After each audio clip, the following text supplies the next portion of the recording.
Ansari, my coaching centre is spectrum coaching centre. अब हम लेकर आए हैं नई एक्सरसाइज, पढ़ाएंगे अभी 9.1 एक्सरसाइज, और आगे भी हम एक्सरसाइज अच्छे मेथड से बहुत आसान तरीके से हम सोल्व कराएंगे क्वेश्चन को। मेथड हमारा बिल्कुल अलग है और मेथड तो सबसे आसान मेथड है जिसे हम आपके लिए लेकर आए हैं इन स्पेक्ट्रम कोचिंग सेंटर। तो देखिए ध्यान से, क्वेश्चन नंबर देखिए एक्सरसाइज के बारे में। पहले इसका फंडामेंटल सीखिए कि हम किस तरह से क्वेश्चन सोल्व करते हैं। 9.1 एक्सरसाइज में हमें क्या निकालना होता है। देखो 9.1 जो है एक्सरसाइज है, इसमें हम सबसे पहले डिफाइन करेंगे कोई भी अवकल समीकरण होती है जिसे हम इंग्लिश में कहते हैं डिफरेंशियल इक्वेशन। इसमें हमें ये ज्ञात करना होगा कि इसमें कोटि क्या है और घात क्या है। कोटि को बोलते हैं ऑर्डर और घात को पावर कहा जाता है।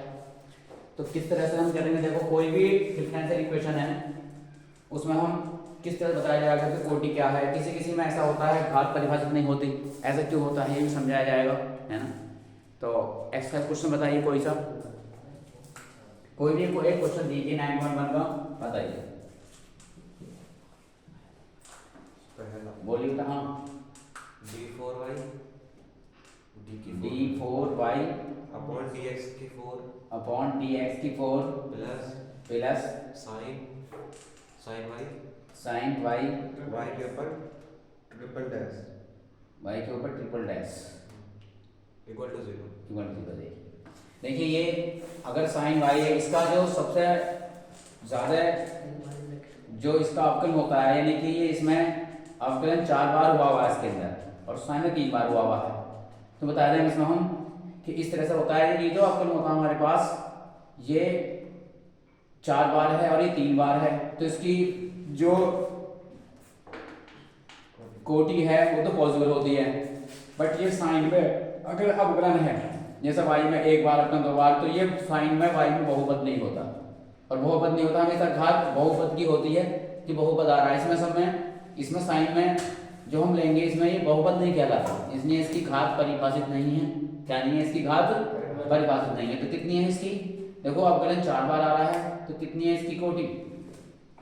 कोटि है इसकी कितनी, 4, परंतु इसकी घात परिभाषित नहीं है। परंतु इसकी घात परिभाषित नहीं है। क्या नहीं है, परंतु इसकी घात परिभाषित नहीं है, ठीक है ना।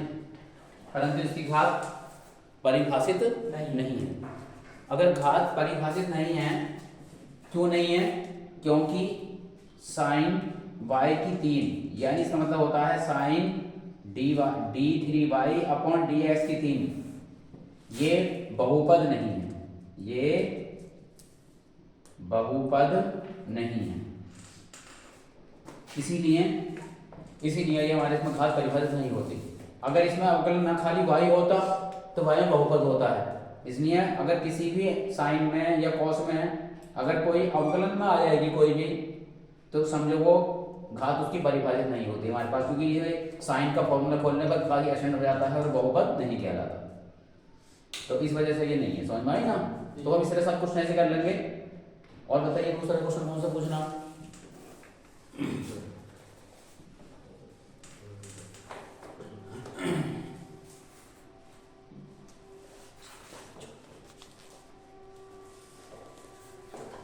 चौथा क्वेश्चन बिल्कुल सेम ऐसे ही है।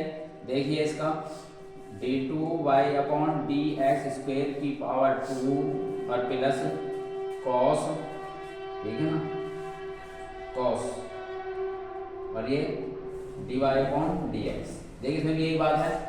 देखिए ध्यान से, इसकी जो घात है, इसका जो क्या नाम है, इसका जो कोटि है, क्योंकि 2 बार अवकलन है इसमें। कितनी बार है इसमें अवकलन, कितनी बार हुआ है, 2 बार। इसमें अवकलन 2 बार है। फिर दोबारा समझाऊंगा मैं इस बात को और एक बार। कितना अवकलन इसमें 2 बार हुआ है। कितनी बार है, 2 बार है। इसलिए इसकी कितनी होगी कोटि, इसकी जो कोटि है वो 2 हो गई। और वही बात है, तथा ये जो दे रखा cos dy अपॉन dx, ये हमारा बहुपद नहीं है। अगर खाली y होता तो बहुपत बन जाता, बट यहाँ अगर किसी भी कॉस टाइम में, पीछे बता 3 बार अवकलन था इसमें, इसमें एक बार अवकलन है कि एक बार भी अवकलन है तो बहुपद नहीं होगा।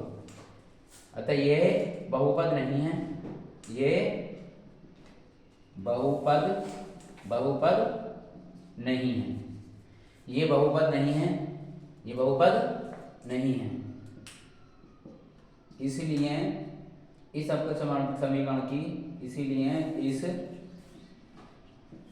अवकल समीकरण की घात परिभाषित नहीं है, यानी ये घात परिभाषित नहीं है, परिभाषित नहीं। बात समझ में आ गई ना? इस तरह से इसको हम ले लेंगे। बस ये समझ में आ गया सही से पूरा।